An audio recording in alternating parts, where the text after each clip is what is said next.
अस्सलाम वालेकुम, मेरा नाम डॉक्टर अफरोज़ है। जिस तरह कि हम हर बार किसी एक इम्पॉर्टेंट टॉपिक पर बात करते हैं, आज भी हम इसी तरह एक इम्पॉर्टेंट टॉपिक पर बात करेंगे।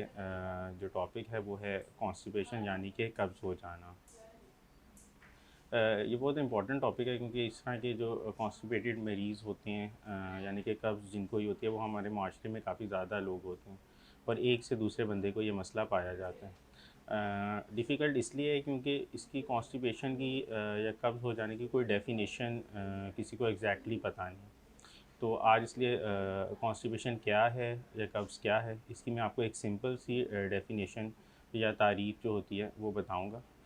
कॉन्स्टिपेशन हम मेनली ये कहते हैं कि अगर आपको हफ़्ते में 3 या 3 से कम दफ़ा अगर आप स्टूल यानी कि पखाना करें, तो उसे कॉन्स्टिपेशन कहते हैं। या जो आप स्टूल पास करें वो काफ़ी ड्राई और हार्ड हो, या इस तरह का आप स्टूल जब पास करें आपको काफ़ी कोशिश करनी पड़े या ज़ोर लगाना पड़े, उसे कॉन्स्टिपेशन कहते हैं। अब कॉन्स्टिपेशन होने की कॉजेज़ क्या होंगी, यानी कि इसकी वजूहात या क्या वजह होगी जो लोगों में ये कॉन्स्टिपेशन या कब्ज़ होगी। इसकी एक छोटी वजह से लेके बड़ी वजह तक कोई भी हमारे जिस्म में ऐसी चेंजेस हो सकती हैं जिसकी वजह से कॉन्स्टिपेशन हो। हम नॉर्मल वजह से जो छोटी वजह है उधर से स्टार्ट करेंगे और मैं आपको डिटेल में आगे वजह बताता रहूँगा।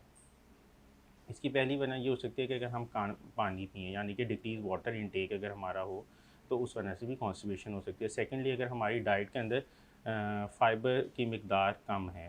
फ़ाइबर ऐसी एक खुराक में अज्जा होता है, जब हम खुराक खाते हैं तो उसमें जितने न्यूट्रिशन होते हैं वो सारे अब्ज़ॉर्ब हो जाते हैं और फ़ाइबर जो है वो हमारे मैदे में ही रहता है और वो बल्क प्रोवाइड करता है। तो अगर हम ऐसी कोई खुराक, यानी कि ये फ़ाइबर जो होता है फ्रूट्स और वेजिटेबल में ज़्यादा पाया जाता है, अगर हमारी उसमें फ्रूट और वेजिटेबल की अगर हमारी इंटेक कम है, तो उसकी वजह से भी कॉन्स्टिपेशन हो सकती है।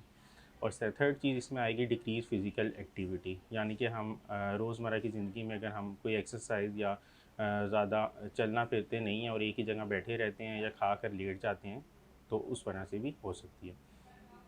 आगे अगर हम चाहें तो इसमें एंग्ज़ायटी, डिप्रेशन जिन लोगों में है उन लोगों में भी कॉन्स्टिपेशन हो सकती है।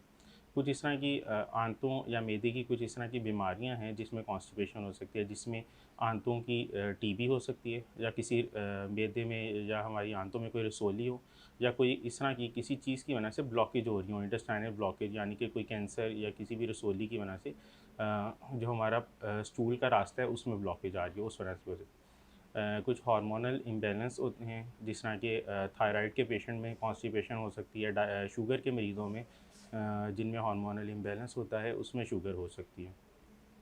इसके साथ साथ अगर हम आगे चलें तो जो हामला ख़वातीन होती हैं उनमें कॉन्स्टिपेशन हो सकती है। कुछ दवाइयाँ इस तरह होती हैं जिसकी वजह से कॉन्स्टिपेशन या कब्ज़ हो सकती है।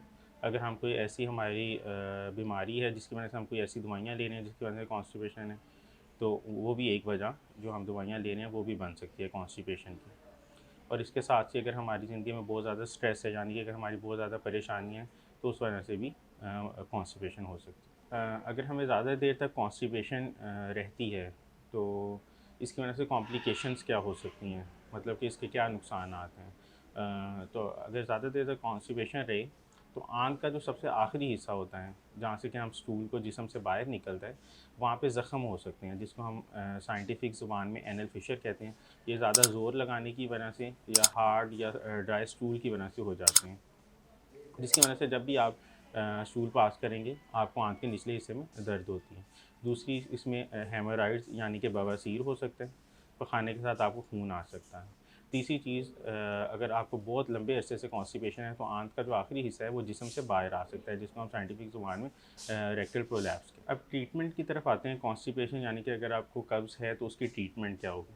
ट्रीटमेंट में दो इसके पार्ट्स हैं। एक जो पेशेंट अपने एंड पे जो कोशिश कर सकता है इसको ठीक करने के लिए, और सेकेंडली अगर उससे नहीं होती तो उसमें डॉक्टर क्या उसकी मदद कर सकते हैं, उसको हम डिटेल में पढ़ेंगे। पेशेंट की एंड पे सबसे पहले आएगी लाइफस्टाइल मॉडिफिकेशन। लाइफस्टाइल मॉडिफिकेशन में सबसे पहले आएगा इंक्रीज़ वाटर इनटेक, यानी कि अगर हम पानी ज़्यादा पिएँ तो उससे कॉन्स्टिपेशन रिलीफ़ हो सकती है। एक आम इंसान को चाहिए आम एक दिन के अंदर 8 से 10 तक ग्लास तक सर्दियों और गर्मियों दोनों में पानी पिए, और गर्मियों में 8-10 ग्लास से ज़्यादा अगर वो ले सकता है तो लाजमी ले। सेकंड चीज़, हमें फ़ाइबर अपनी खुराक में ज़्यादा करना पड़ेगा। फ़ाइबर जो होता है वो किन चीज़ों में होता है, वो होता है वेजिटेबल्स में, फ्रूट्स में। फ़ाइबर जिस तरह के बल्क प्रोवाइड करता है तो उसकी वजह से कॉन्स्टिपेशन नहीं होगी। तीसरी चीज़ कि हम हर बंदा अपनी उम्र के हिसाब से जितनी भी वो एक्सरसाइज कर सकता है, अगर वो एक्सरसाइज करे तो उस वजह से कॉन्स्टिपेशन ना होने में मदद मिलेगी। चौथा जो पॉइंट होगा, अगर हम कोई ऐसी दवाइयाँ ले रहे हैं जिसकी वजह से कॉन्स्टिपेशन रहती है, तो उन दवाइयों को या तो तब्दील किया जाए या बंद किया जाए। और अगर आप दवाई कोई तब्दील करते हैं या बंद करते हैं, उससे पहले अपने डॉक्टर से ज़रूर मशवरा कीजिए। उसको बताइए अपनी जो भी मसला आपको पेश आ रहा है, और उन दवाइयों को चेंज करें। और उसके बाद अगर आपको छोटी आंत का या मैदे का कोई मसला है, जिस तरह कि हमने ऊपर डिस्कस किया कि छोटी आंत की टीबी की वजह से, या आपके कोई पेट के हिस्से में कोई रसोली हो या आंतों में कोई रसोली हो, उस वजह से हो सकते हैं। तो जो वजह बन रही है कॉन्स्टिपेशन की या इंटेस्टाइनल ऑब्स्ट्रक्शन की, उसको चेंज किया जाए। अगर आपकी ज़िंदगी में डिप्रेशन है, स्ट्रेस है, एंग्ज़ायटी है, तो अगर हम उसको रिलीफ़ करें तो उससे भी बेहतर हो जाएगा। तो उसके लिए बेहतर है कि आप अपने डॉक्टर से रब्ता करें। और कुछ ऐसी दवाइयाँ भी हैं जिनसे ये स्ट्रेस और एंग्ज़ायटी, डिप्रेशन बेहतर हो सकता है, तो उसका इस्तेमाल करें अपने डॉक्टर की एडवाइस पर, और ताकि जो कॉन्स्टिपेशन का मसला है वो ठीक हो।